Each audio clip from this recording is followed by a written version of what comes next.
Wednesday, January 8th, 2026, 1:55, Apex, North Carolina, Crowder Park. Another meditation walk in one of my tabernacles of brown and green. It's a pretty mild day, really pleasant. Not super bright, not ugly overcast. It's just kind of a little muted. It's good. I did a couple laps here listening to Joel Goldsmith. I think it's fair at this point to say that Joel Goldsmith has probably been the most impactful personality that has come into my experience post orthodoxy.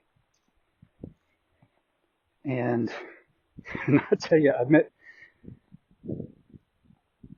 I first heard the name Joel Goldsmith when I was looking at classes. I was enrolled in Emerson University, trying to get my head around metaphysics and what a spiritual world looks like outside of Orthodox Christianity. I'm looking at these classes and keep coming up with this name, Joel Goldsmith. He was in there quite a bit. And it turns out the program I was on, there was some required coursework there with Goldsmith.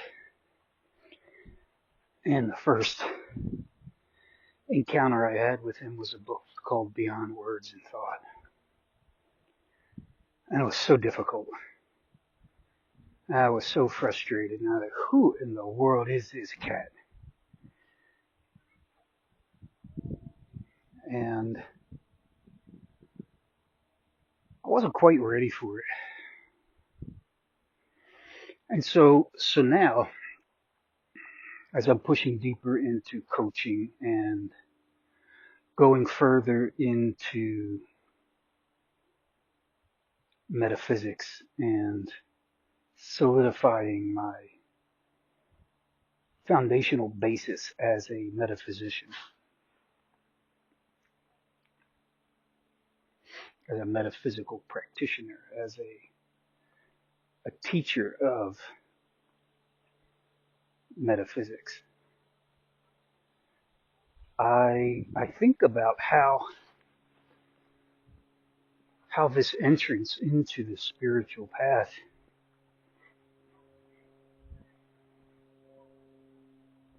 can be most beneficial, or can be so thoughtlessly out of sequence that it sets you back a little bit. So I want to devise the proper path to be able to bring in incrementally someone who isn't familiar with the paradigm, either bound in orthodoxy and traditionalism, or perhaps nothing, or perhaps just real generic undeveloped ideas of good and bad, or right and wrong. Anyway, to get on the path, well, life does that for us. And when it happens and you start searching, I know for me, when I started searching, man, it was a tough journey, because I was peeling out of bound ideas in orthodoxy, and I was hurdling these new ideas. So in my book, Beyond Orthodoxy, which is designed to be a path to gently lead people over a couple thought transitions out of the teachings of orthodoxy and into the model of metaphysics. And now I kind of look at it in terms of levels, and I don't badmouth orthodoxy. It's not in my heart. I'm not criticizing orthodoxy, the people who practice orthodoxy. But I am saying this, there are levels. And the levels in human existence are 3, with subdomains included in these 3 metafolders, but there's 3. There's materiality, physical perceptions of form and matter, all sense-based, grounded in what we can see, hear, taste, touch, and smell. The next level is a mental level, comprising our moods and attitudes, our emotions, our psychology, our beliefs. And in this band is where people just generally get to in their life when they have religious thoughts or God thoughts or something other than me thoughts or I need help and this problem is bigger than me thoughts. And there's power in the mental realm. That is for sure.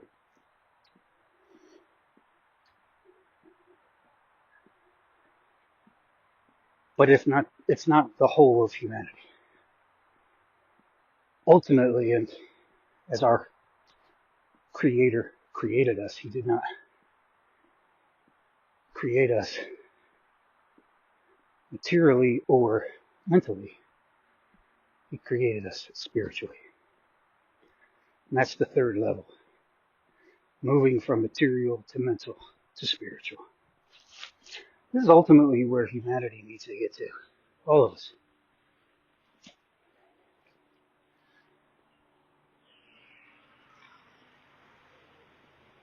And sometimes it is an uphill battle or an uphill journey because of beliefs that were installed in our formative years that we didn't really have any say-so in. Inherited beliefs. You get them from mom and dad, brother and sister, teacher and coach, next door neighbor, girlfriend, boyfriend, influential people. But these are mental ideas. And they get pushed around and eventually are told enough. You find enough external verification and go, that's how the world is. And then we're trapped.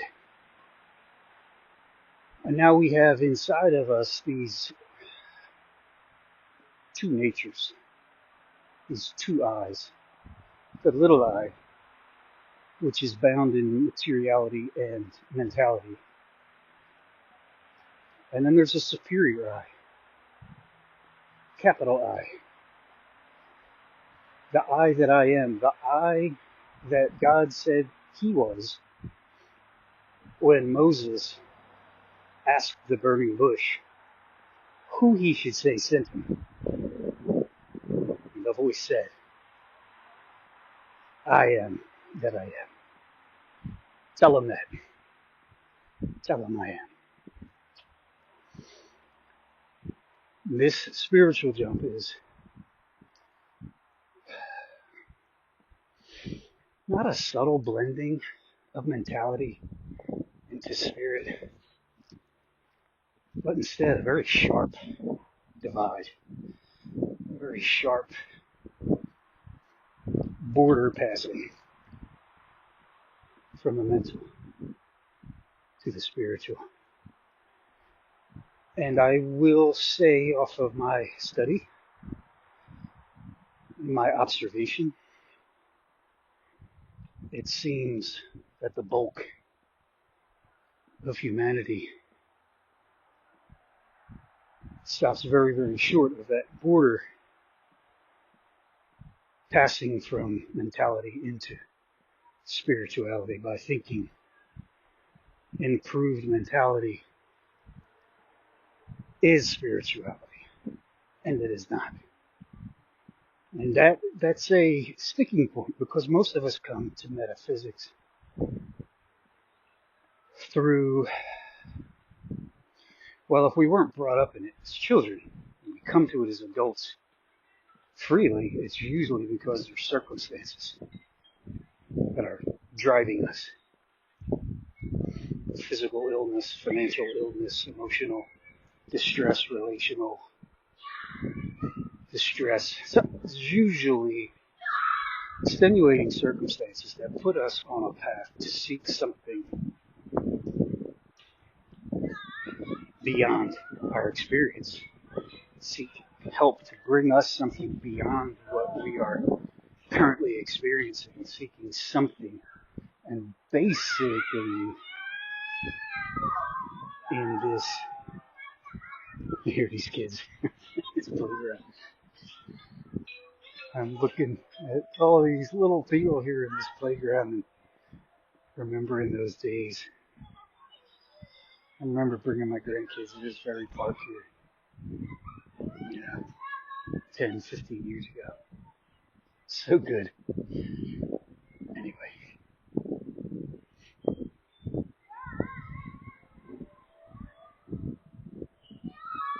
A lot of us stop short at improved humanity, and we think that's the goal. To make the pain stop, to make the lack turn into abundance, to make the sickness turn into health, to make the sadness turn into happiness. And we are dealing with the materiality of our experience and the feeling and the sights, the sounds, and the paradigms that little eye has cobbled together over the years as we try and interpret and figure out what we're actually looking at in this world here. And we just stop short. And one of the problems is there's actual power in mentality. I know when I was first getting into metaphysics, I didn't really call it metaphysics. I came in through the pathway of personal development, because when I left the church and the ministry with a sense of finality, when I kind of knew I was walking out. Well, let me back up. I will say that I've lingered and was a hanger-on for several years where I was not engaged with the church, but still mentally united with the church, Orthodox and evangelicalism, Protestantism. But I wasn't going. I was sensing the brokenness, and it wasn't satisfying. It definitely wasn't fulfilling needs. And so I just lied dormant on the outside of the organization, contemplating, thinking. So I went into self-improvement. And I got into a better mentality. I got into self-help guys. Tony Robbins was one of them.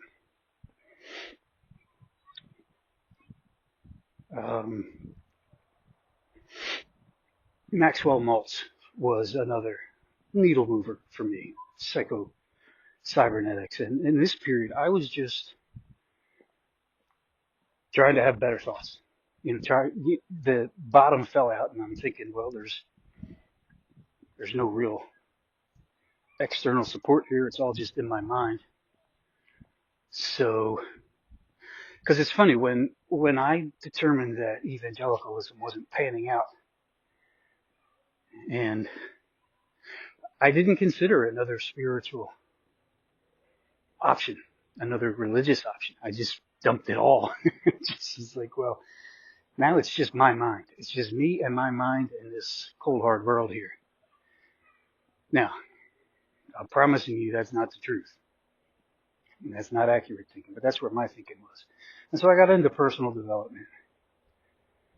Brian Tracy, Zig Ziglar. I got into the psychology of selling and motivating, and I found out there is a real power there. There is a real way to organize thoughts, and there's a real way to organize words where you can influence people. And quite honestly, you can take advantage of people and you can manipulate people. And there is real power there. And because there's real power in this mental band, a lot of people think that they're brokering in the ultimate truth here. And then they get enamored with that power. And in that mental band, there's some shenanigans that go on there. You know, in the mentality, it's sometimes good, sometimes bad. Sometimes accurate, sometimes erroneous. Side note, this is not the case in the kingdom. The kingdom is light and love and perfection. But in some of the darker corners in our mentality, there reside nefarious forces. Things in the psychic arena. Things in the psychological arena.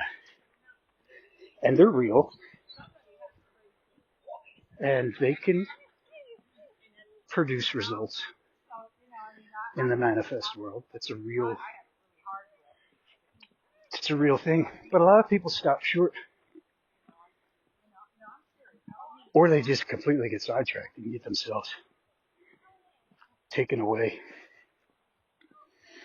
by some nefarious idea or influence in the psychic band. And there's some unpleasant stories about that. I don't spend a lot of time looking into that, studying that, thinking about that. I spend enough time to know that's real. And I don't want anything to do with it.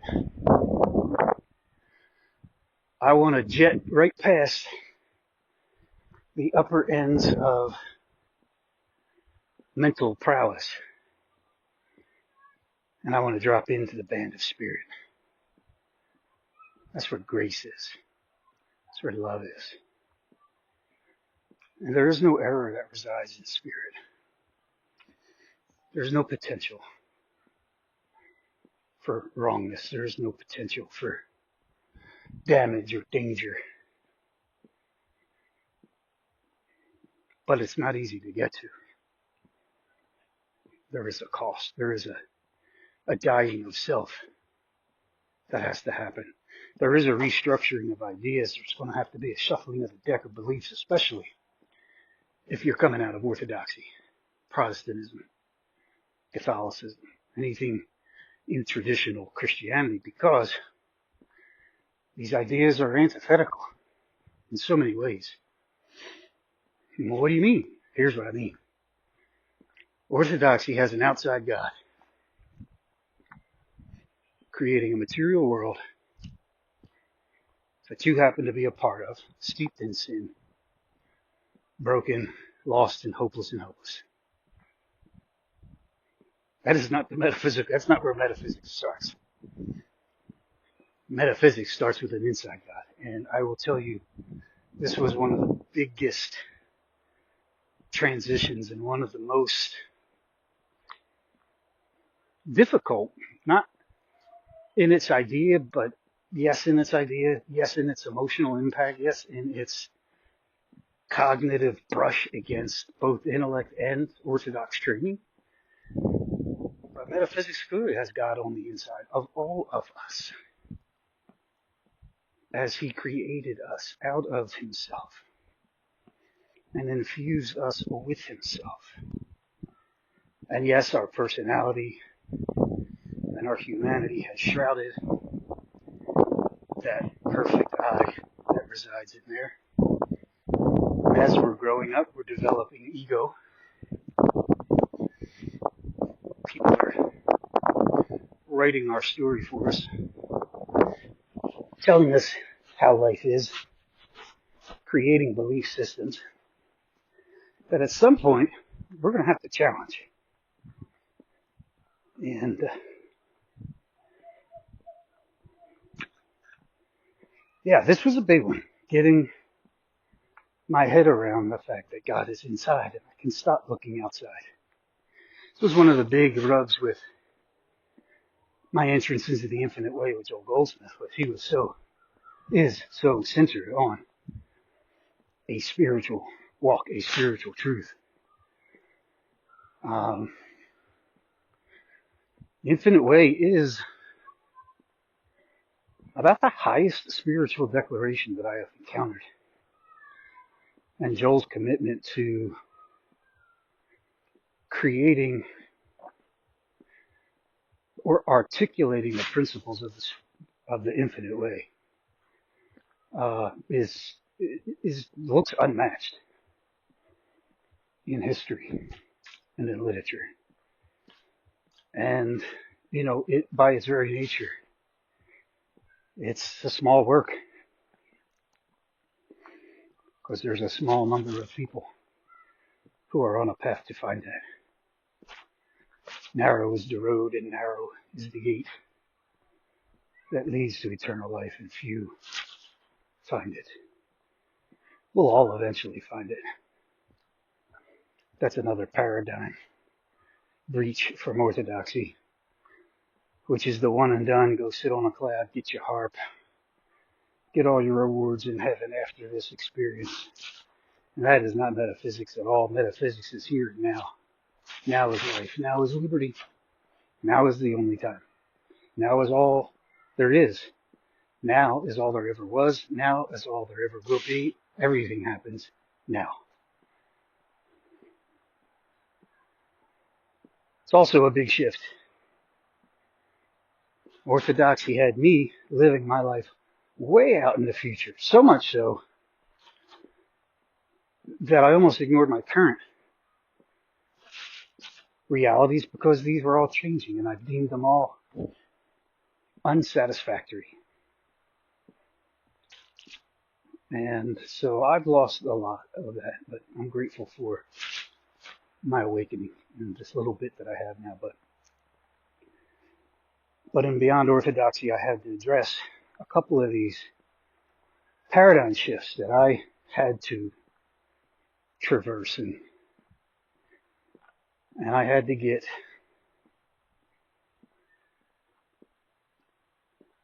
the Bible back out of this brutal authoritarian thing that I've made it into, and get out of this strict literalism that is damaging and irrational. And reframe it, as with all spiritual literature, as a pointer. Cues, tips, hints, sayings, pointing to the divine. But not just the Bible. There's Eastern literature, there's Oriental literature, there's spiritual literature all over the globe. That's all trying to articulate the same God concept. And so that was the first transition, is to get out of the literalism and let that word be more of a counselor than an authority, as a guide, as a finger pointing to another truth, a higher truth. Because indeed that's what it is, that's what it's doing. So that was transition one. Transition two was getting out of doctrine that just bogs and leads us down to stagnation, trying to codify rules and play within this program like we think we have it all figured out. And what we need to do is start letting go of doctrine and dogma, allowing the metaphysical unfold. The metaphysical is the thing beyond the thing, the actual spiritual thing beyond the sense thing, beyond the idea thing.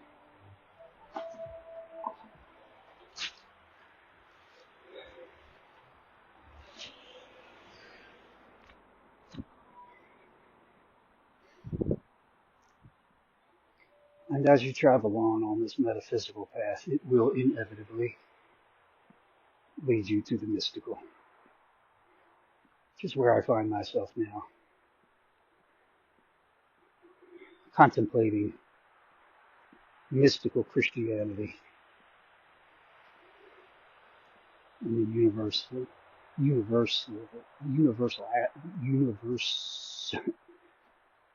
the universal Christ. I think there's another word I'm thinking of saying and I can't get it. Anyway,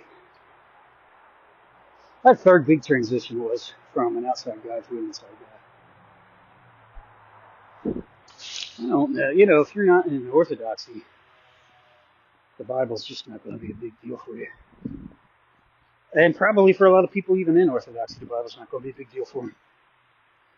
It's for those who were committed to the authority of the Bible. Basically Protestantism. Bibliolaters. Venerating the Bible above the God of the Bible. But if you weren't really committed to the Bible and just tacitly hanging on to your Protestantism, that won't be a hard journey because there's a lot of people who don't read that Bible or don't take it that personal anyway. But breaking out of the doctrine, that's a big deal. Because that just means somebody else had to think about all these things, chew them up, and now they're spitting them in your face like a mother bird dropping food into a baby's beak. That is someone else telling you how to think about God. Who? What? Like, of course that's what Joel is doing in the infinite way. Of course it's what I'm doing. But I'm not doing it and saying, this is it or you're going to hell. I'm saying this is an option for you to try. And so is Protestantism. Look, if you can survive there, stay there. The issue is to get your soul to prosper and to get you on the path of transition out of mentality, out of improved humanity, into spirituality and into a spiritual life. Because it's different. And so I'm still struggling with the path, the teaching path, the tools and the things I want to put together to just put tools in front of a soul, to put ideas out, to gently just coach someone as they're taking their steps to feel supported as they work it out. Because ultimately what's happening here is there's an inside awakening. And that inside eye is going to be stirred. And when that stirring happens, that spirit inside, that is the infinite all of everything. That eye is in you. Do you know that? Is that eye awake in you? I remember studying this and stopping dead in my tracks at my desk and going, I don't know the status of my relationship with God, because I've been born again in 1986. I had a religious experience, quite powerful religious experience, pretty emotional, impactful because it changed me. It overnight changed behavior, appetites, attitudes. Like, it was new. It wasn't complete. It was real. And then I spent 25 years in Protestantism and got out and started encountering this and going, wow, I don't even know if I know God. I don't know if I have a real relationship with God. And what I've come to understand was I had a lot of God concepts. I had a lot of ideas. I had some working paradigms. And I spray painted them with this God color coating. And very often stuck my hand up the God puppet and moved its yapper and made it say things to support that whole system. But that is one rickety system. Because in my opinion, it's not grounded in truth. Because I can't get over, and I don't want you to be able to get over, this idea that the infinite all of everything is omnipresent, meaning present everywhere at all times, and not present in you. It is present in you. It's always been there. It's been there from the very beginning. It is life. It's the life in your body. It is the very health and substance of your body and your you-ness. It has been there from inception. And in fact,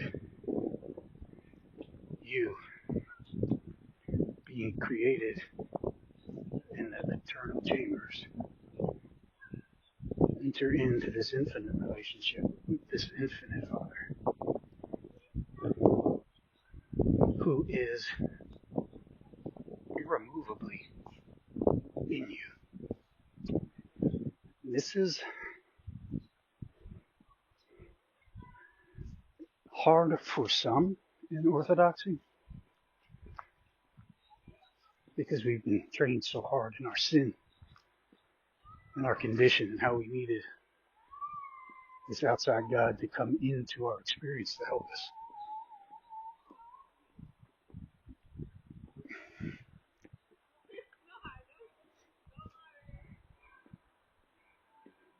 But when you read the Bible, you hear this bleeding through: Christ in you, the hope of glory. My life is hidden with Christ in God.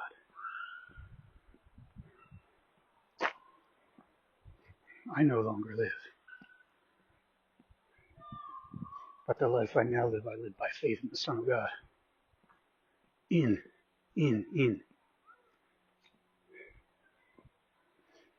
Well, yes, you are in Him.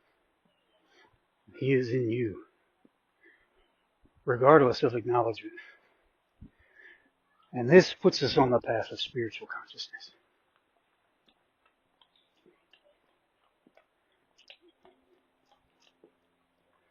Because any sense of separation is exactly a dearth and lack of spiritual consciousness. And it makes it very easy to believe in that separation, because some unpleasant things happen in life. Because sometimes things hurt. Because sometimes they don't go our way. Because sometimes tragedy happens. We look at the events of life in the world. My God, if you look at the news, whew, you'd be convinced He's not here. And what I'm trying to tell you is, in many instances, He's not here. He's in every individual. But in many, deeply shrouded by layers of egoic idea, egoic identity, veil after veil softer veil of error ideas of your identity, of God's identity, of little eyes and schemes, selfishness, self-preservation. So this becomes work to realize this presence in you always. And with that acknowledgement, your work then is the attainment, the development of spiritual consciousness. That's the gateway from the upper band of mentality into the entrance to spirituality. And once that plane is crossed and awakening begins, things change. There's still the presence of materiality. We now need to view it through the apparatus of spirit. There is still the presence of mental forces, both good and bad, for both good and evil. And we need to reconcile these things through the new knowledge and experience of the kingdom of this spiritual band.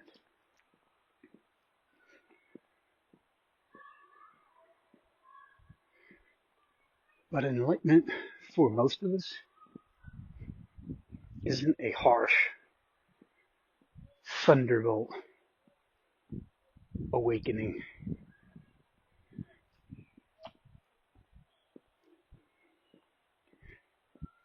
It's a gentle unfolding. There's a series of ideas that need to be pulled down, deconstructed, and removed because they're a hindrance to spiritual progress. They create confusion, malady. And so our challenge is, upon awakening, and the first flicker of light of spiritual consciousness is to cultivate that, learn to practice that, learn to commune and communicate, and turn to the inside and not the outside. But keep No, coming to the touchstone of the inside reality of your true self.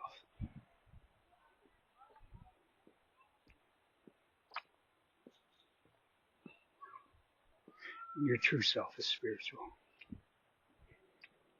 Your true self is not this material body. The material body has been given to you to interact in this world plane.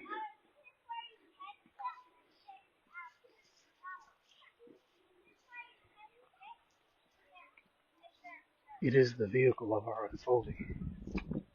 The vehicle of. It is not us. It is what we have been given to house the experience of the Christ, to ultimately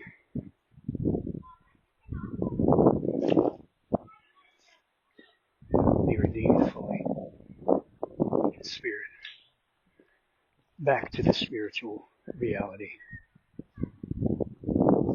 of God within, of all within.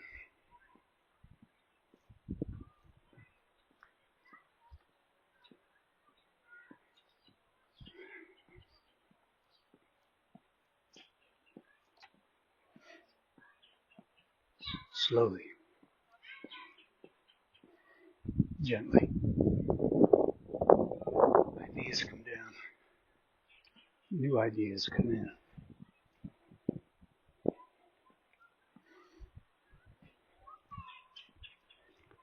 Little by little, we grow in our capacity to take on a little more truth. And quite honestly, any bit of encounter with spiritual truth is sufficient fertilizer and impetus to beget more. That's the process. So, a lot of rambling, a lot of thoughts, and the truth is, let's just get to it. If you're awake, stay awake. Stay in the Spirit. Be in the Spirit every day. Die every day. Let little I drop off every day. Bring in Christ awareness every moment you can.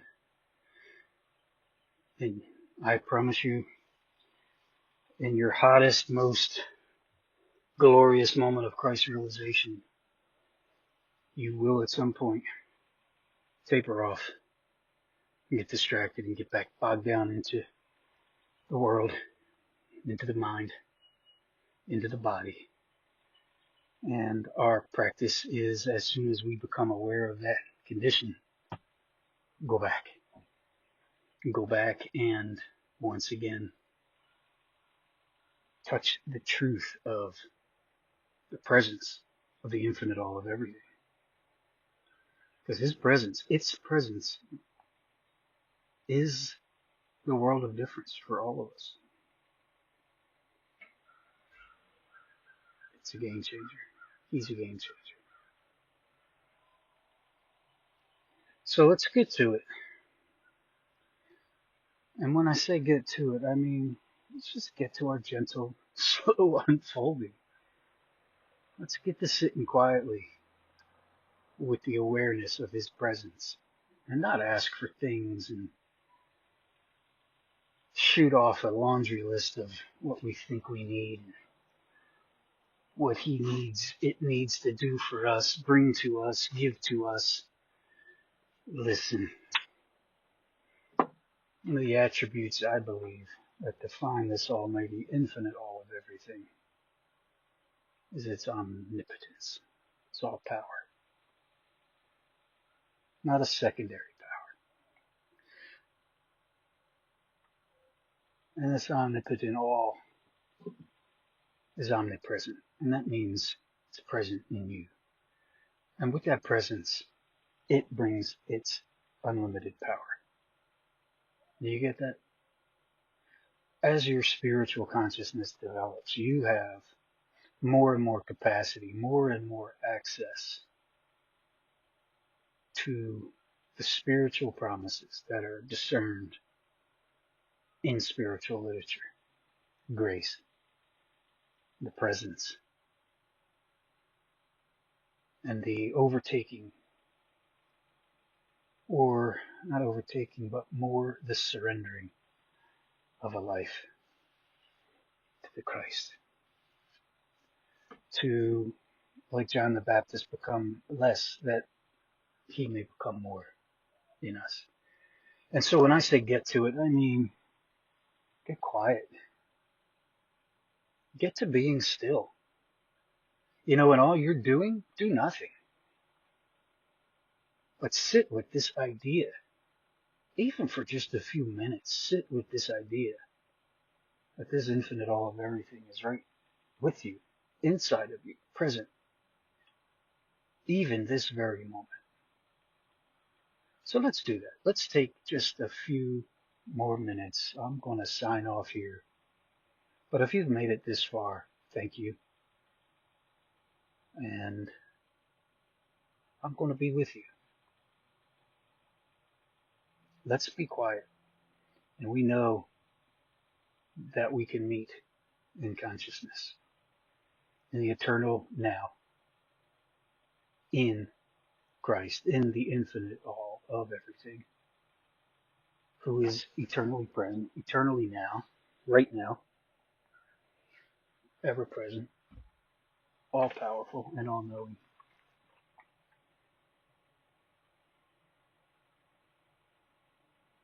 Let's go to him and just be with him.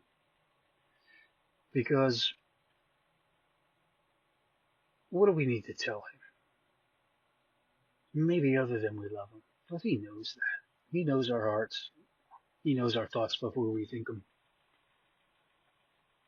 And we certainly don't need to update him on prayer requests. It's not like it's out of the loop on what the deal is here. So let's not shoot up laundry lists and pretend like we're informing this omniscient being that dwells inside our very soul. Like, we're not sending any memos or updates here about what our condition is in our relationships or our health or our financial health or any of these domains of life. It knows all. So let's get to it. Let's get quiet. Let's get still. A couple of minutes. Work it hard. Try and chew off more, be more spiritual. Spirituality happens. It's not a doing, it's being. It's a releasing in consciousness. So that's where the practice is. The practice is in meditation and going and being still and being quiet. So I want to encourage you to do that. I'm going to do that here for the next little bit. And yeah, appreciate you tuning in. We'll catch up on the next walk.